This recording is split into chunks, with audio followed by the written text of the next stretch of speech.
Just a quick video to replace the engine air filters in a BMW X7 iDrive 50i. So you may want to ask yourself if you really want to perform this by yourself, because there's some Torx screws that are not easy to get to in between that heat shield and the back of the engine block. Say you wanted to do this, you're going to pop off this shield, make sure your engine is cooled down a bit. The actual connections, you're going to take one hand here and one hand here and lift this up, and then same for this, and then there are two in the back, so you'll have to put your hand underneath there and pop that one up, and underneath there and pop that one up. And then it just comes off like this. You can set it aside, clean it if you want. And you can see where the connections are. There's one here, here, back there, back there, back there, and back there. They're just pressure connections, so you can just lift them up. But again, make sure your engine is cooled down because it can get kind of hot. So this reveals the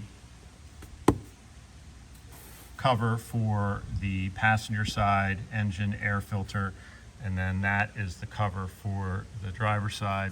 You're going to undo just this clip, but one problem with this clip is that there's a piece underneath of the screw that can come off. So when you loosen it, just make sure you put a finger behind it before you fully take it off, because you don't want to lose that piece in the engine compartment.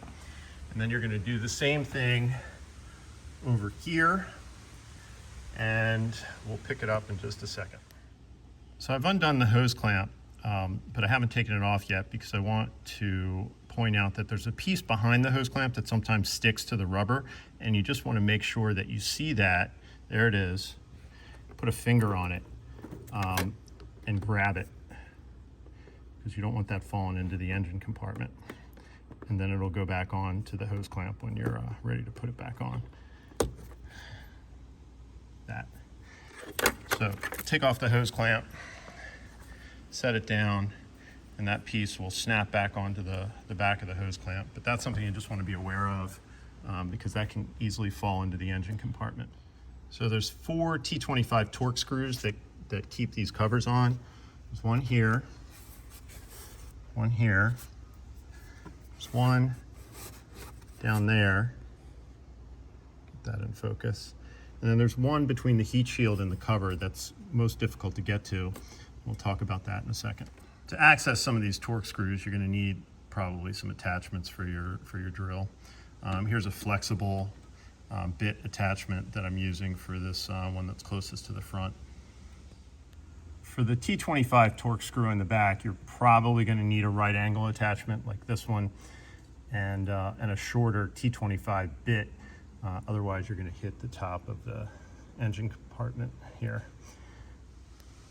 For the last T25 Torx screw in between the heat shield and the engine block, you're going to need a smaller screwdriver with the T25 Torx bit. In fact, I had to take the top off of this one, otherwise I wouldn't be able to unscrew it all the way, because the top of the screwdriver would hit the top of the engine compartment. This just shows you the clearance that you have to work with. Here I have the screwdriver inside that T25 Torx screw down there, and see where it's positioned, kind of in the corner there between the heat shield and the engine block and the cover for the air filter.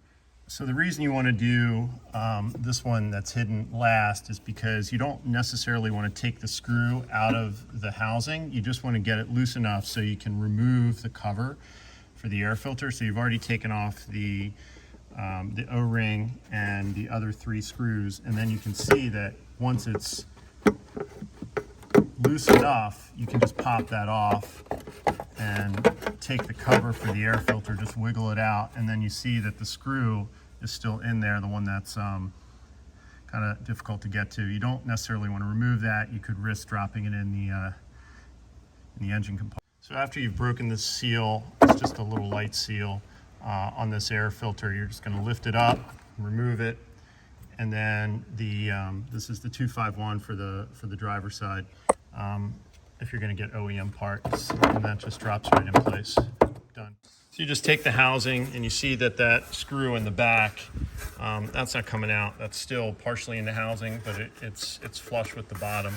And that's important because you want it to align with that hole without having to reach back there and put the screw in there, either with the screwdriver or your fingers, and risk losing it. So you're just going to wiggle this back in place underneath this bar and approximate the holes and get, you might have to do this with two hands, but then what you're going to do is you know, put this back inside here, approximate the holes, and then we'll pick it up. Okay, so everything's approximated. I haven't put the hose clamp on yet. I'm going to screw it down first, and then you can start the screw by hand. Just get it in there so you don't lose it in the compartment. And you know, this one you can access by a drill. The one in the far corner there, I use a right angle attachment. This one down here, I use a flexible driver. And then in the one in the back, you're going to use a screwdriver like I did before. All right, all 4 screws have been put back in. Just make sure you start them by hand so you don't lose them in the engine compartment. And then the one in the back is already in the housing, so you can just screw that in. Then after you do that, you're just going to put on the hose clamp, being careful not to lose that piece behind the hose clamp.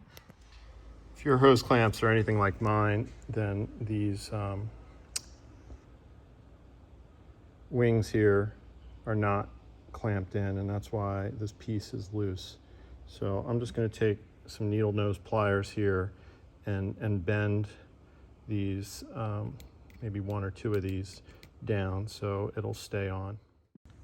So I attached the hose clamp, but it's loose because I wanted to show you that there's a cutout in the rubber portion that allows for the hose clamp mechanism. So you want to make sure that you approximate that piece of the left-hand side of the hose clamp into that, that cutout in the rubber there that I'm trying to highlight here with the flashlight right there. And you should just be able to rotate that into place. Just make sure that you get it right where it needs to be before you lock it up. Last part of this process is putting this cover back on the engine. That requires a lot of force in the back. I actually had to kind of step up in here and push down pretty hard in the back first, and then the sides, and then the front's really easy. You don't need to get on the top of the car to do that. And then you're done.